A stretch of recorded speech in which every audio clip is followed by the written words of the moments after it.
Bienvenidos a las 18, hablando de lo bueno y lo malo de Canadá.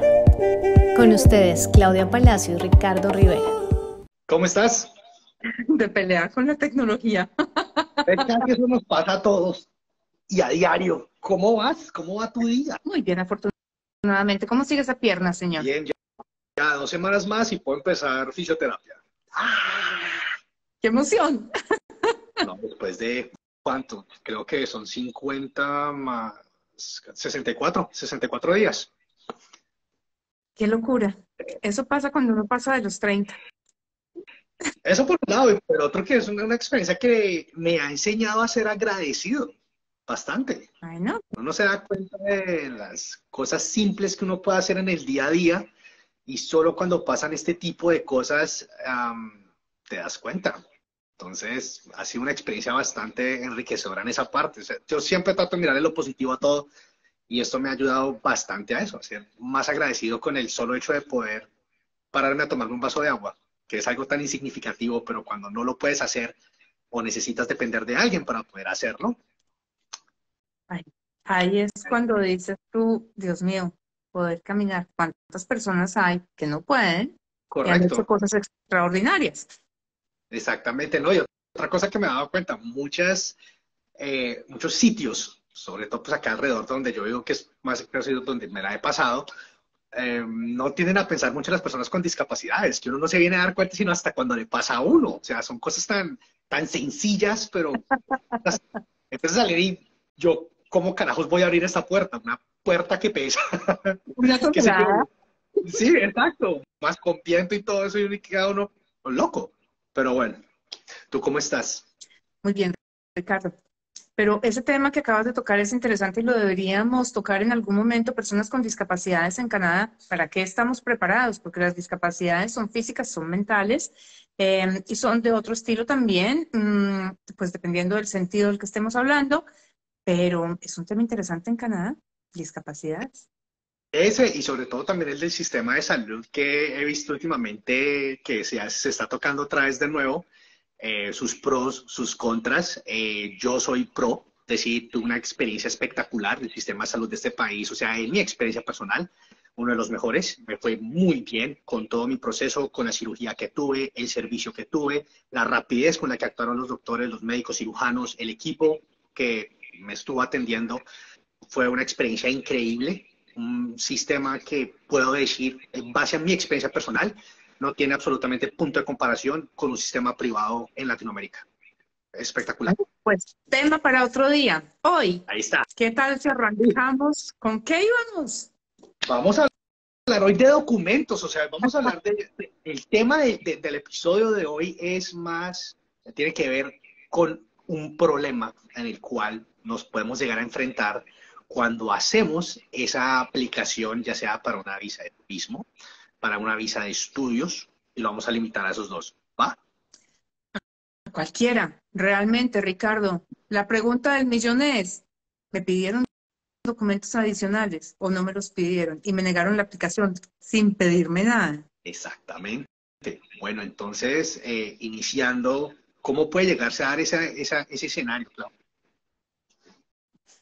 A ver, Ricardo, es que lo particular de esto es que normalmente inmigración no pide documentos extras. Ese es uno de los mayores problemas que tenemos hoy en día. Hasta, ¿qué sería? ¿Qué te digo, Ricardo? Por ahí 2014, Ok. de pronto hasta el 2012, era una maravilla. Nosotros mandábamos una aplicación, inmigración contestaba y decía, no, mira, no me llegó bien escaneado el pasaporte, mándamelo nuevamente. Y entonces me llegaron los extractos bancarios, pero no estoy muy convencido. ¿Qué tal si me mandas el T4? Me gustaría conocer un poquito más de eso. Entonces empezaban a pedirte papeles. Y se fuera como se fuera la aplicación, tú sabías que inmigración iba a pedir algo.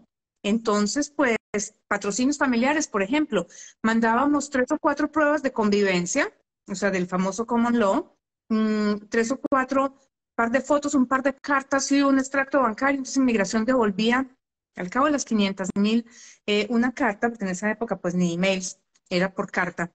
y decía, necesitamos más prueba de convivencia, entonces aquí hay un listado de documentos que nos pueden mandar, entonces uno ya sabía que completaba la aplicación. Pero eso sí llegó, yo creo que fue por ahí 2014, en que empezaron a aparecer las famosas Perfected Applications, las aplicaciones perfectas y los Completed, la regulación 10, que eso nos mató o nos organizó, dependiendo de cómo ¿En lo qué queramos sentido? mirar, Ok, porque ahí fue cuando dijeron, o se recibe la aplicación completa, o sencillamente la aplicación no entra en proceso. Y ok. empezó también a entrar o sea, muy en vigor la idea de las responsabilidades del aplicante. O sea, en la página de inmigración encontramos como the onus is on the applicant, Ujú. demostrar que cumple con los requisitos. De Ah, pues, tal manera que hoy en día, cuando vemos que tenemos un additional request de inmigración, uno dice, ¿aquí qué pasó? Porque si tenemos un additional request, con excepción de lo que son exámenes médicos y los récords policiales de ciertos países, por ejemplo, el récord policial de Colombia sí. no se puede mandar por anticipado y el de México, cuando los candidatos están fuera de México, tampoco. Cuando están en Canadá hay que esperar, o cuando están fuera de México hay que esperar a que Inmigración mande una carta adicional solicitando que se hagan esos certificados policiales. Ok. Y los exámenes médicos. De resto, cuando llega una carta que dice Additional Documents Request. No dice Dios mío. Aquí hay algo que viene ya atravesado. Que no cuadra. Perfecto. Cuando tú dices que en Colombia, por ejemplo, en el caso de colombianos, cuando van a aplicar y tienen ese certificado judicial o certificado policial, Ujú. ¿a qué te refieres con la parte que dices que toca esperar? Cuando estamos haciendo, por ejemplo, un proceso de patrocinio familiar, Ricardo, un proceso de residencia a través del Express Entry, cualquier proceso de residencia permanente, hay que entregar siempre certificados policiales de todos los países donde se haya vivido por más de 6 meses a partir de los 18 años. Correcto. Cuando tú vas a pedir, o sea, estás haciendo, no, por ejemplo, tú viviste 10 años en Estados Unidos o 8 meses, tú Va. mandas con la aplicación de residencia el mismo día que mandas todos los papeles, o sea, recibiste invitación en el Express Entry y vas a mandar ya las cartas de referencia, el pasaporte, la yo no sé qué, montas de una vez el récord del FBI. Pero resulta que el certificado de Colombia tú no lo puedes pedir por anticipado. El certificado Ok. de Colombia tú tienes que tener una carta de inmigración que dice, señores Embajada de Colombia, por favor procesen el certificado policial de Claudia Palacio. Entonces yo tengo que ir a hacer un proceso con G4S, que es una compañía que hace los chequeos policiales, su Omnitempus, Sí. y pagarles y decirles, ahí va la carta que me mandó inmigración con la solicitud, para que cuando ellos procesen el récord policial entre al sistema de inmigración y la embajada ya tenga allí una notica que dice, le pedimos este documento para que ellos hagan toda la parte de traducción de la información y levantarlo al sistema. Así Perfecto. funciona. Entonces no es algo como pedir un certificado judicial, mandarlo a traducir y anexarlo a la aplicación. No, porque es que, y ese es uno de los problemas que tienen los de Colombia, que piensan que lo que tenemos que mandar es el certificado del DAS. Ese no es válido. Tiene que ser un documento que tramita una compañía externa que simplemente toma tus datos biométricos y hace un chequeo policial y entrega sus resultados directamente a la embajada. No pasa nada por manos tuyas.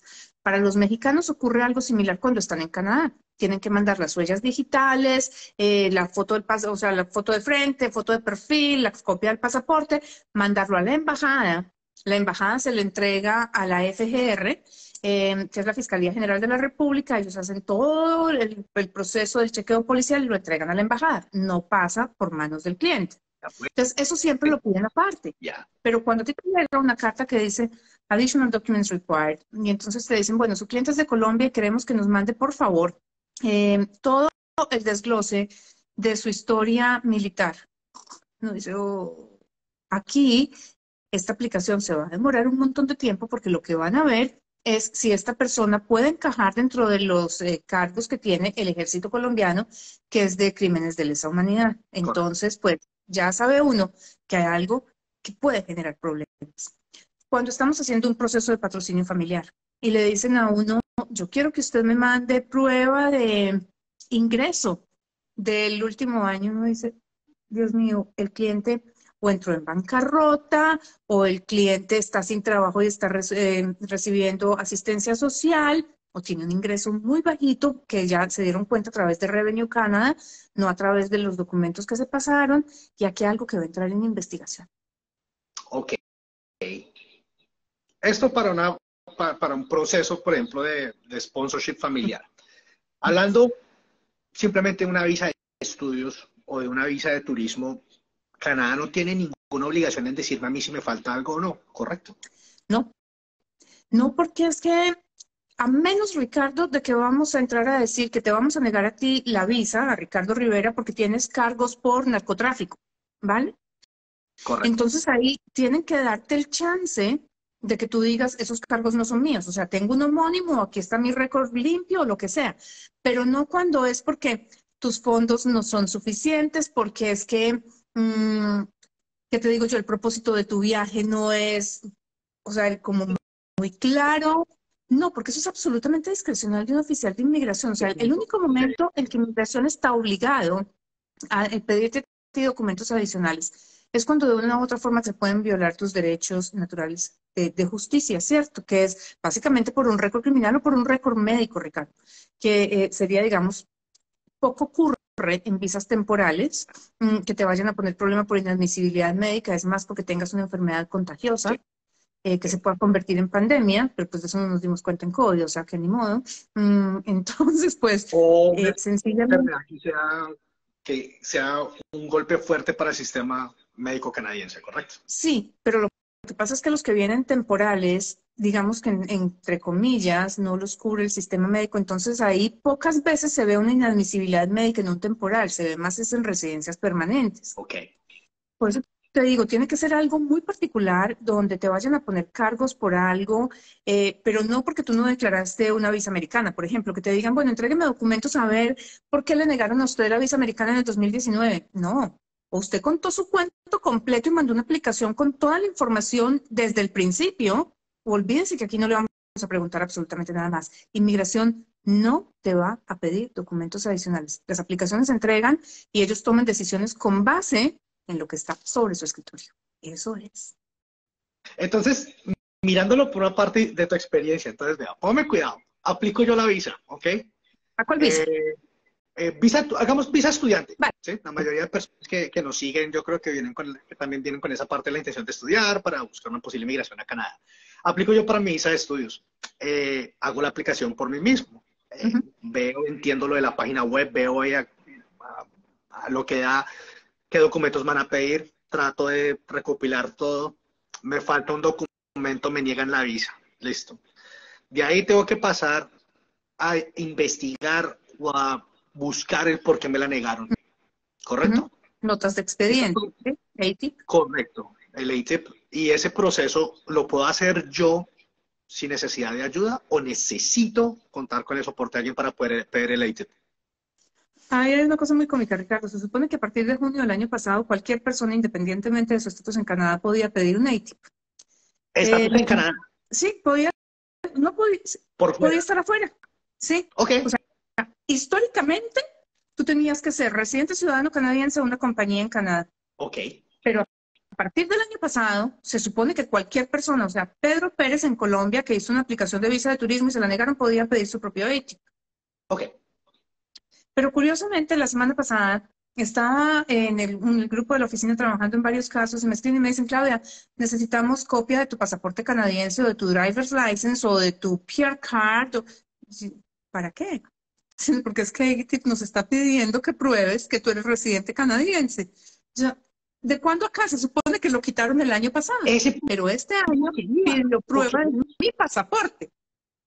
Ok. Entonces te pidieron documentos donde se expresa que eres ciudadana canadiense para poder pedir dicho documento. Sí. Listo. Entonces estamos como en un limbo en este momento. No sabemos si realmente esté establecido por ley o por regulación que una persona que no sea ni residente permanente ni ciudadano canadiense o lo que sea pueda pedir el ATIP para poder darse cuenta de cuáles fueron las razones fundamentales por esa negación de visa. Sí, correcto. Ahí tengo que pagarle a alguien, en ese caso, para que me pueda pedir esas notas, poder darme cuenta por qué me la negaron y volver a enviar mi aplicación. Ahora, si hubiera hecho desde el principio el pagarle a alguien que supiera qué documentos debo mandar, obviamente me ahorraría y tal vez el chance de que esa visa me la negaran se reduce un poco. ¿Correcto? Lo que pasa, Ricardo, es que hay que ver también de qué, porque es que una de las cosas que me dicen a mí con muchísima frecuencia es, Sí, yo mandé como prueba de fondos sí, la carta del banco diciendo que tenía el equivalente a $50.000 canadienses, pero es ok, que la carta del banco no es prueba de fondos porque lo que quiere ver inmigración no es cuál es tu balance, sino cuál es la trayectoria de esos fondos, para ver si realmente son tuyos o si salieron de un préstamo familiar, que es lo que a ellos les preocupa, que yo tenga que devolver el dinero mañana, porque si es un préstamo bancario, a inmigración no le preocupa es que sea plata que te prestó un amigo y que tú vas a devolver ahora. sí, Entonces mandan la carta de inmigración diciendo que los fondos no son suficientes, ellos me llaman a mí y me dicen, pero Claudia, ¿cómo que no? Si yo entregué una carta al banco que decía que tenía $50.000. Sí, pero es que la carta del banco no es prueba de la trayectoria de los fondos. Ay, ¿por qué no me pidieron a mí los extractos bancarios? No, porque es que inmigración no está obligada a pedirte nada. Es tu obligación saber claro. qué documentos tienes que mandar, saber cómo cumplir con los requisitos de ley. Por eso es que esa belleza de que inmigración nos pidiera documentos adicionales se acabó. Eso se Claro acabó, está. como te decía al principio, tal vez en el 2014. Eso nos ayudaba también muchísimo a nosotros, a los profesionales en el área de inmigración, pues como a tener un récord de qué es lo que está pasando en cada embajada, porque ya sabíamos que en México, por ejemplo, tenían la tendencia a pedir esto, entonces no nos llegaban la aplicación, sino que nos lo pedían y ya sabíamos que en la próxima aplicación que mandáramos de eso, pues lo mandábamos con eso. Sí, Pero hoy en día nos niegan la aplicación, tenemos que pedir un ATIP. Entonces, para todo esto, ya han pasado 6 o 7 meses. ¿De acuerdo? Entonces, ya si hemos pasado, por ejemplo, 3 aplicaciones de Living Caregivers, ya no se llaman así, de Caregivers, pues ujú, ya es demasiado tarde. Porque si tenemos que mandar un web form con información adicional, no sabemos si lo van a conectar o no. Entonces, esto nos ocurre a nosotros que estamos todos los días en el tema. Digamos que nosotros en la oficina podemos mandar, ¿qué te digo yo? Por ahí 150, 200 aplicaciones de permiso de estudio al año.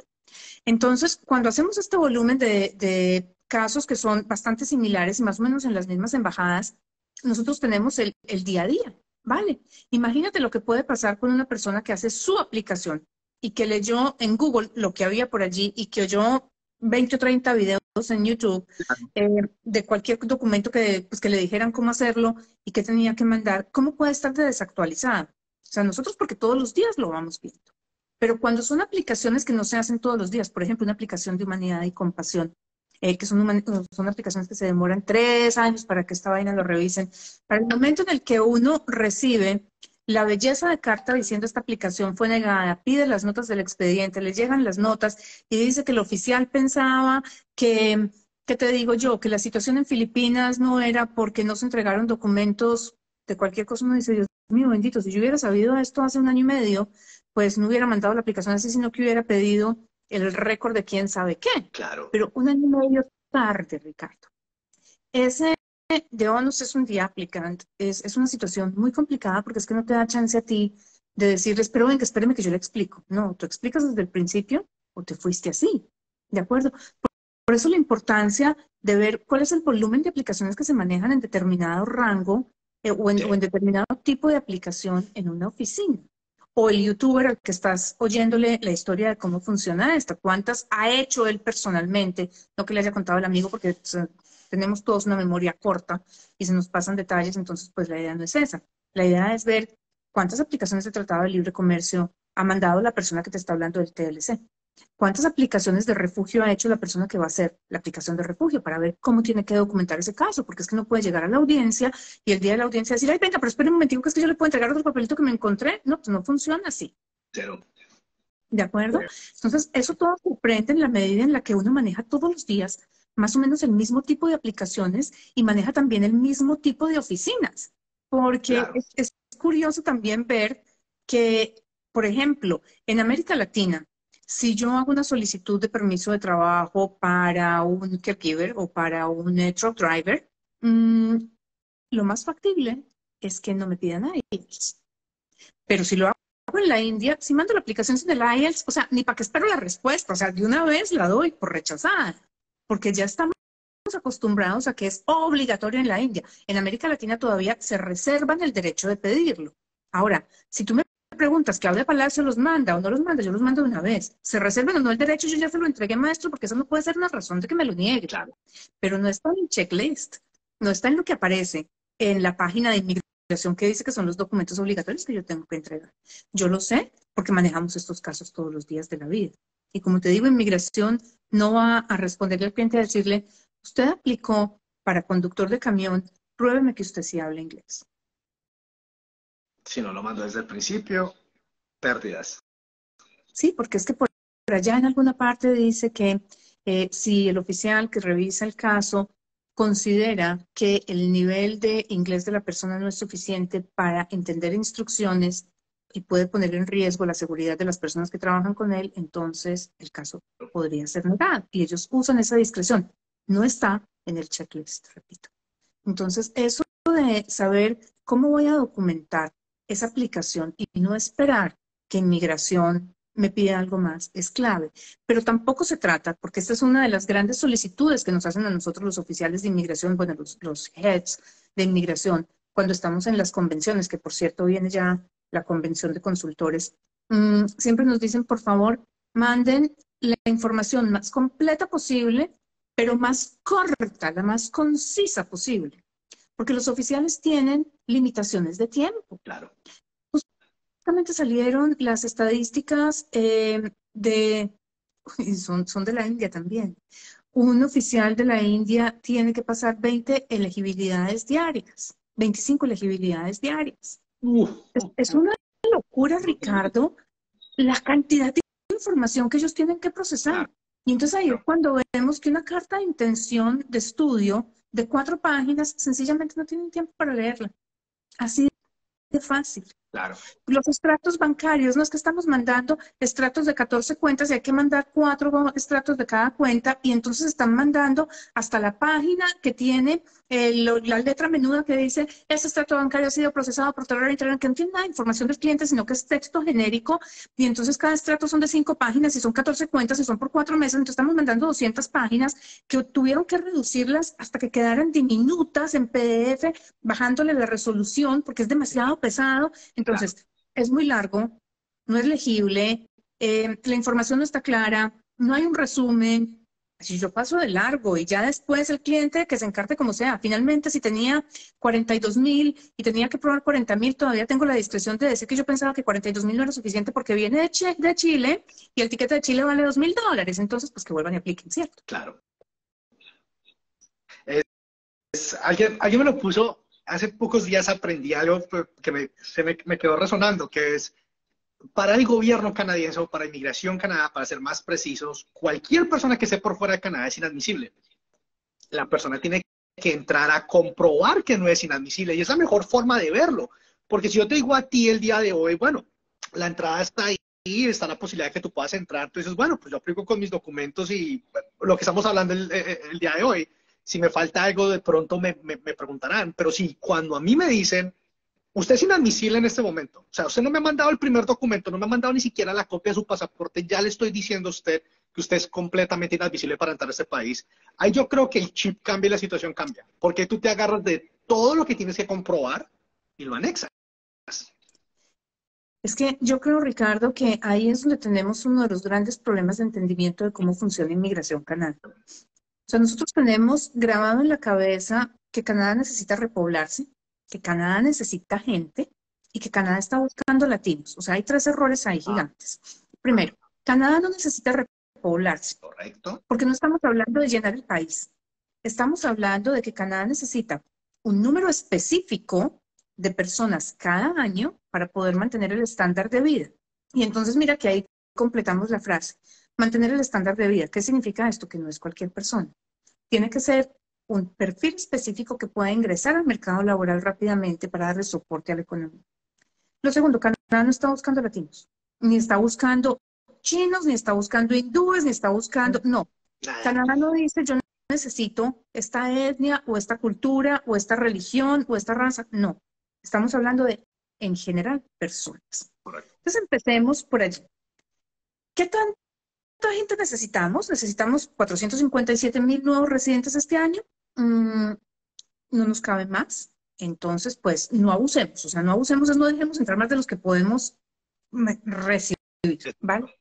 Porque tampoco puedo saturar otra vez el sistema, mandar aplicaciones, o sea, invitaciones de residencia para 800.000 personas, porque entonces me van a demorar los procesos 2 años, entonces empieza otra vez la pelea de todo el mundo. No, yo no puedo mandar sino los suficientes para completar ese grupo de 457.000. Vale. Estudio, ¿cuántos puedo recibir? Entonces ahí la pregunta del millón es, ¿pero cómo así? ¿No que necesitan gente? Sí, pero no tanta. Porque es que tenemos muchos interesados. Claro. Pongámoslo en o sea, en cifras. El año pasado cerramos el año con 847.000 estudiantes, o sea, permisos de estudio en la mano en este país. Pero resulta que solamente 95.000 hicieron el paso a residencia, ¿vale? Entonces, ¿qué hacemos con el resto? Pero de esos 800.000, resulta que esos son solamente el 60% de los que aplicaron, porque el otro 40% los negamos. Eso significa que teníamos casi 1,5 millones de personas interesadas en llegar a Canadá con permiso de estudio. Y si traemos 1,5 millones con permiso de estudio, significa que más o menos 750.000 son permisos de trabajo abiertos de sus parejas. Entonces tendríamos 2,5 millones, entonces no nos caben. Entonces, ¿por qué negamos? Pues hombre, porque como dices tú, tenemos más interesados de los que podemos recibir, entonces yo parto de la base de que todo el que quiere venir se quiere quedar, entonces, pues sí. Digamos que para Inmigración Canadá todo el mundo es culpable hasta que demuestre la inocencia, o sea, pruébeme que usted cumple. Sí. No es, déjeme, yo le demuestro que usted no cumple, sino pruébeme que usted cumple. La mejor forma de hacerlo. De ahí es de donde viene justamente lo que decías tú ahora. ¿Qué tengo que probar? Que tengo los fondos. Entonces, ¿cuál es la definición de fondos? ¿Qué es lo que está buscando Inmigración? Claro. ¿Es una cifra? Porque si es una cifra, uno le toma la foto al balance del banco y se acabó. Es que no es la cifra. Entendamos que se necesita la trayectoria de los fondos. ¿Por qué se necesita esa trayectoria? ¿Está pensando Inmigración que es lavado de dineros? No, no está pensando que es lavado de dineros.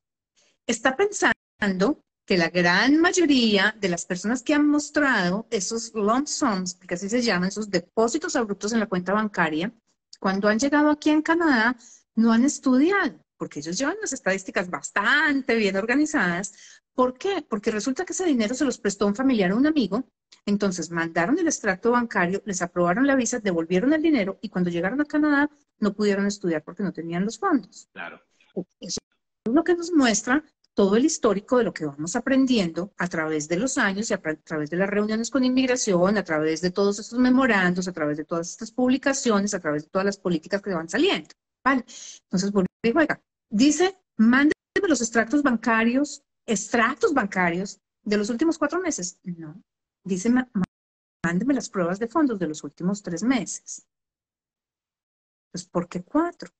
Bueno, porque es que las embajadas de Latinoamérica piden 4, cuando las embajadas de Europa piden solamente 3. Yeah. Mándeme una historia, o sea, mándeme el propósito de su viaje. ¿Qué es lo que espera encontrar Inmigración en ese propósito de viaje? Eso es la otra. Ellos no te piden 40 páginas.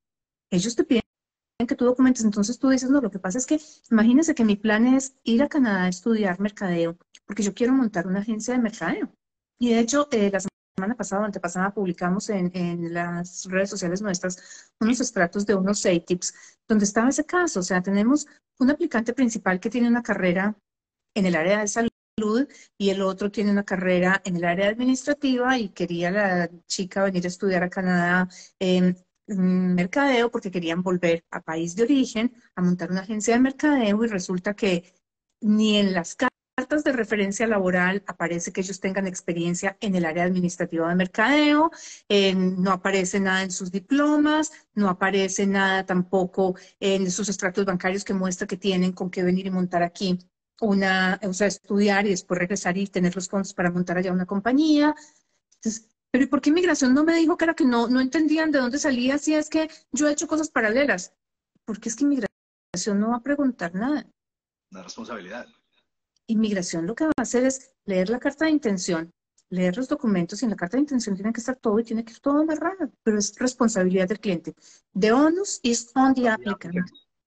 Yo creo que ese hubiera sido el título perfecto para este episodio de hoy, el episodio 70. The onus is on the applicant. La responsabilidad es en la persona que aplica, no el de Inmigración Canadá.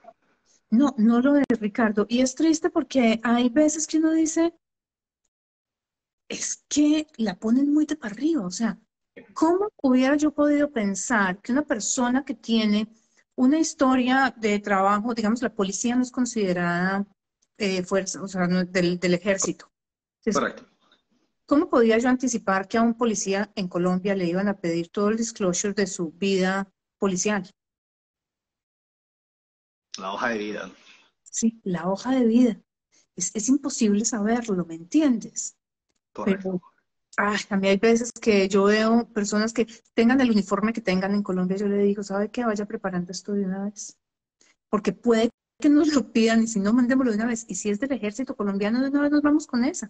Porque Yo ya puedo no contar esa es, ¿qué historia te digo? personal. Ese discurso, Literalmente eso le pasó a mi papá.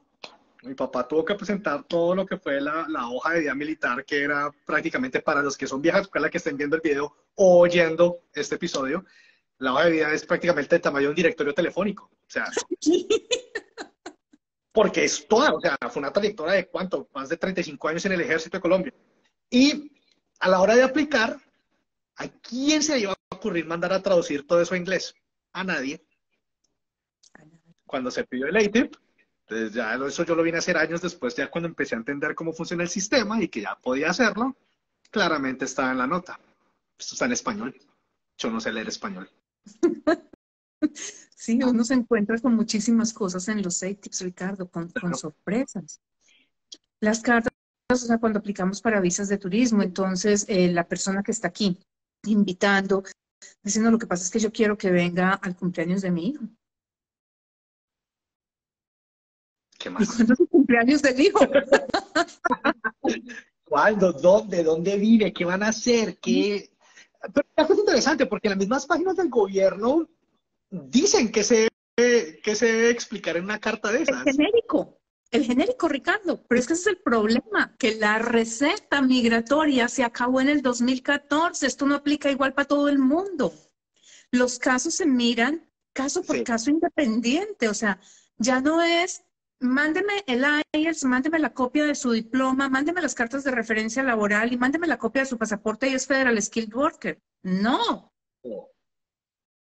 hoy en día es, pruébeme que tiene eso, entonces después yo lo pongo a pelear con todo el mundo en el Express Entry. Y claro. entonces en el Express Entry nos piden la carta de referencia laboral. Mm, Y o sea, el documento, el checklist o la guía de inmigración te dice que tú tienes que demostrar que es un trabajo calificado. Y entonces las cartas que vemos de referencia de países latinoamericanos dicen, con la siguiente hago constar que Ricardo Rivera, con número de cédula o de DNI o lo que sea de donde seas, número tal, trabajó con nosotros como gerente de mercadeo del 2017 al 2019. Cordial saludo, atentamente. Si necesita algo más, contácteme. Claudia Palacio. Ricardo, que seas gerente de mercadeo no significa que es un trabajo calificado. Acordémonos que el título no dice absolutamente nada, son las funciones. Entonces a la carta le faltan las funciones. Inmigración va a escribir a decir, Ricardo, mira, por favor, la carta que me mandaste no cumple con los requisitos, tiene que tener estos requisitos. No. La carta dice, esta aplicación es declarada incompleta porque la carta no demuestra que usted tiene un trabajo calificado. Punto, se acabó, no más. Y te declaran la aplicación incompleta, es como si nunca la hubieras mandado. Resulta que tú saliste seleccionado cuando la ronda de selección fue de 481, la siguiente fue 486. Dios mío, tú cruzas los dedos para que vuelva a bajar. Y si no, ¿qué? Perdiste tu chance. Inmigración no te va a pedir documentos adicionales. Ellos toman la decisión con lo que tengan en la mano. Claro. Ahora ven y te pregunto algo. Cuando la frase que hemos repetido varias veces el día de hoy, la responsabilidad está en la persona que aplica, the onus is on the applicant.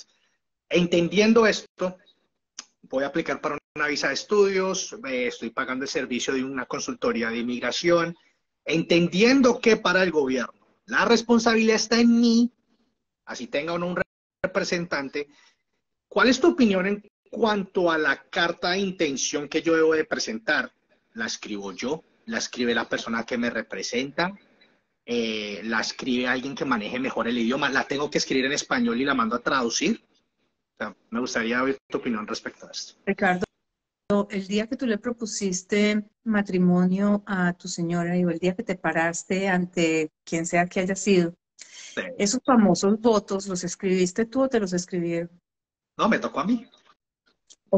Que el día que tu señora se dé cuenta que te los escribió tu mejor amigo, o sea, ese día te pasa la No, carta de me solicitud de sacan de la divorcio. casa, me echan. Exacto, porque es que cuando escribimos esas cosas que son personales, no hay nadie que las pueda hacer por nosotros.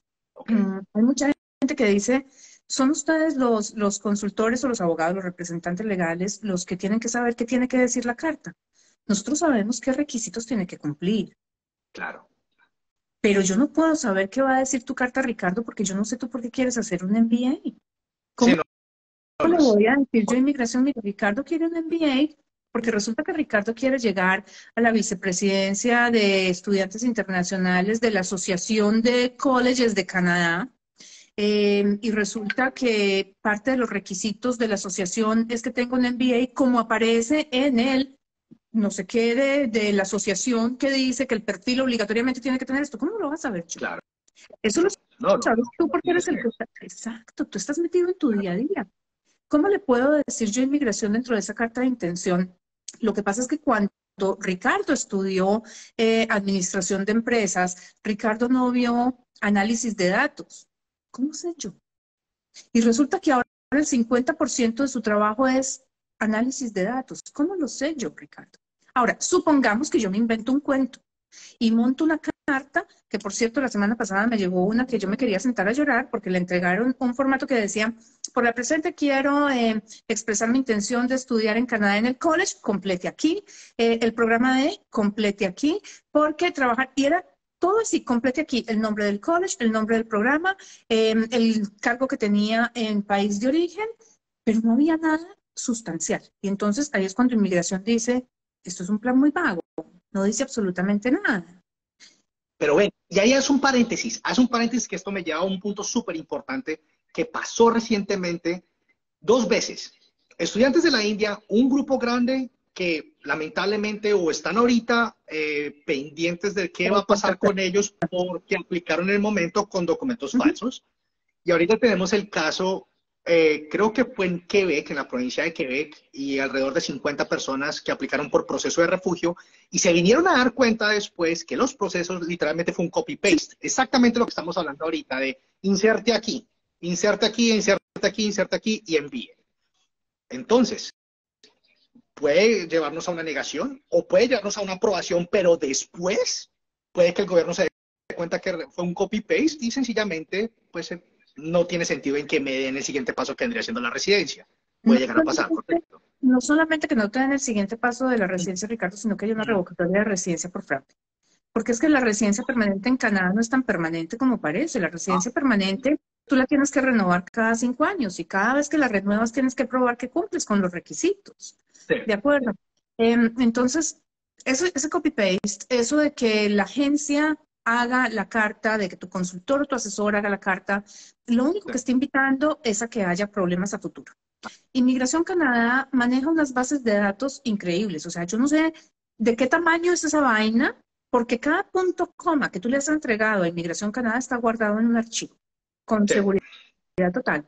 Y sí, con mucha frecuencia yo me encuentro con visas previamente negadas donde le digo a la gente, bueno, entrégame la copia de la carta de intención. Y me dicen, no, esa carta no la tengo yo. Entonces, ¿cómo que no la tienes? No, porque es que la compañía que me hizo la aplicación, ellos hicieron la carta, yo no sé qué dice esa carta. Entonces tenemos una negativa de una carta que tú no sabes qué dijiste Claro. y tienes que hacer una aplicación y entonces si ahora te contradices, el problema es tuyo por fraude. Entonces aquí tenemos dos cosas importantes, Ricardo. Una es, primero, que cuando yo hago los procesos yo solo, yo estoy admitiendo inmigración que yo entiendo lo que estoy haciendo y asumo la responsabilidad y las consecuencias de todo lo que pase. Claro. O sea, yo no tengo la defensa de, espera que era que yo no sabía. No. No. En el Ahí momento en que se usted resolvió hacerlo solo, aquí.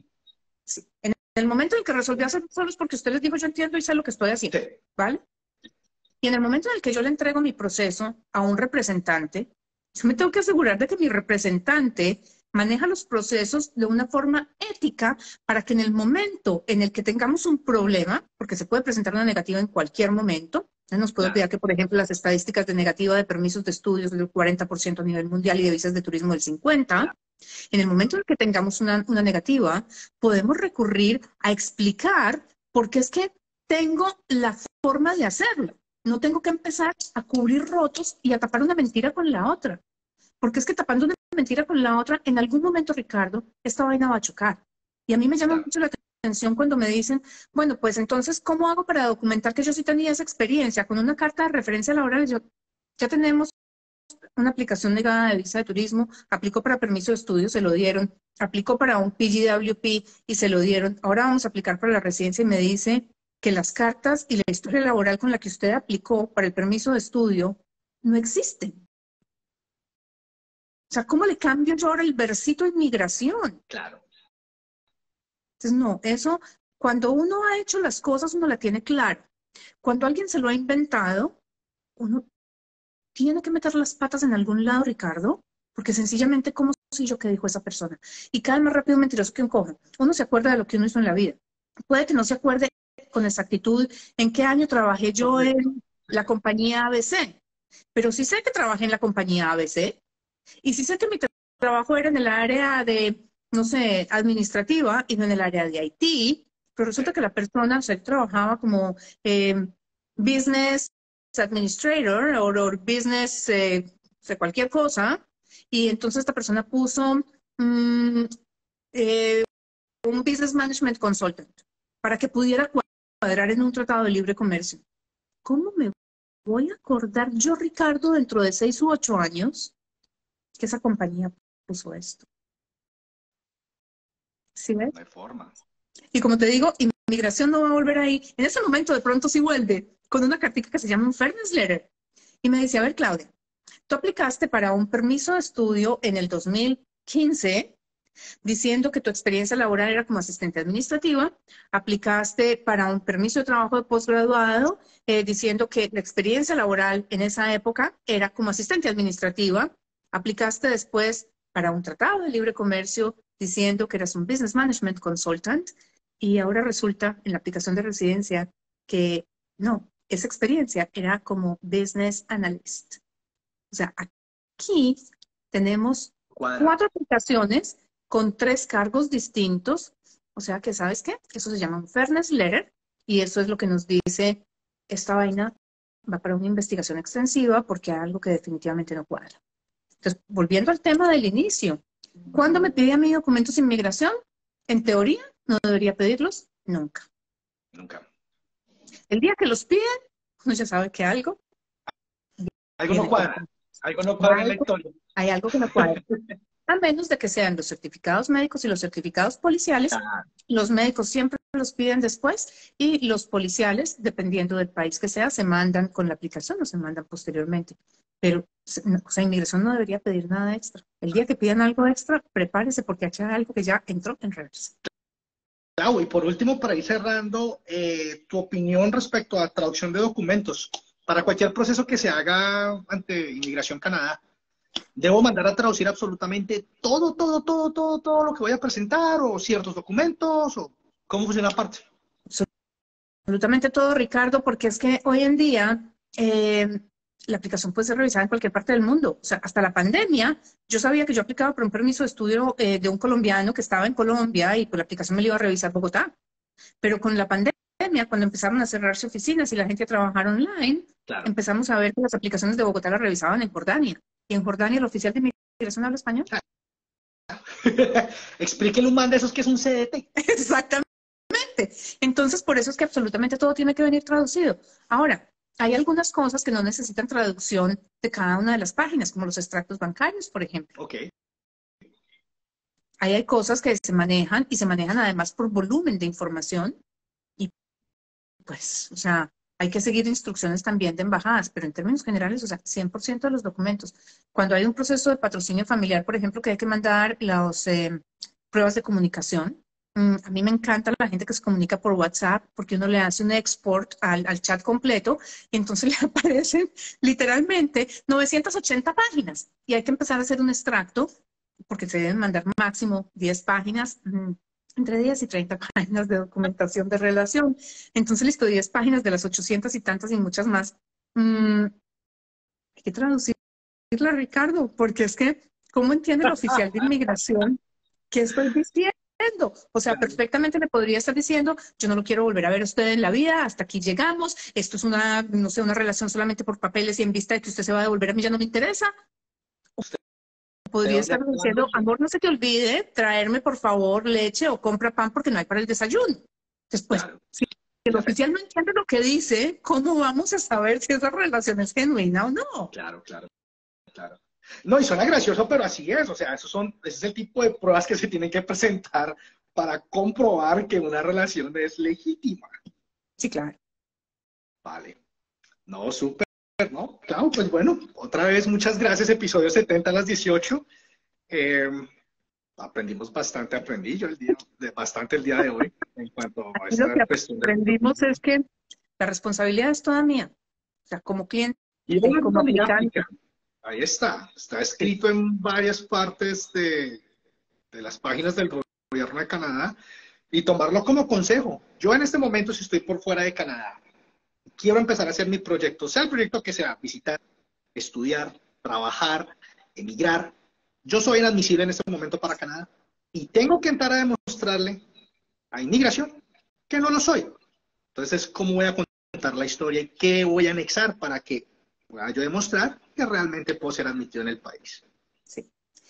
¿Qué documentos son realmente los que prueban que yo cumplo con los requisitos? Y volvemos ahí, requisitos. Requisito. Y los requisitos están en la ley, no en la lista de documentos de inmigración. Súper. Bueno, algo que quieras compartir con las personas que nos están viendo en este momento y las que vayan a escuchar el podcast este jueves, ¿hay algo interesante Pues, para compartir? puede siempre algo interesante en Tour por Inmigración, Ricardo. Y los lunes siempre hay algo que comentar en las 18. Así que nada, que nos sigan en las redes sociales. Ayúdennos con darle like o follow o como sea que se llame a las 18 porque necesitamos que nos apoyen. O sea, llevamos ya 70 episodios con información, yo diría que un muy buen contenido, la verdad, porque no estamos vendiendo las ilusiones. Nada. Tampoco estamos tirando sueños al piso, estamos tratando de aterrizarlos. Es información sin ningún afán de venta, sino más bien un consejo. Pero si no recibimos el apoyo de ustedes, pues nada, estamos aquí Ricardo y yo teniendo una rica charla los lunes por la tarde, pero nada más. Así que nada, compartan este video, ayúdennos, denle follow a las 18, a It's Me Ricardo Rivera y a Stater Immigration para que podamos seguir pues, con estos comentarios sobre lo que pasa en Inmigración Canadá. Y recuerden que este espacio también es de ustedes, así que si tienen algo de lo cual quieren que hablemos, por favor, mándenos un mensaje. Déjenos saber qué temas quieren oír en este programa, en este espacio que fue diseñado para ustedes, para que puedan conocer un poco más acerca de lo bueno y lo malo que tiene Canadá. Entonces, Clau, un abrazo muy grande, muchas gracias, como siempre. Igual, nos vemos dentro de 8 días, Ricardo. Que sigas mejorando.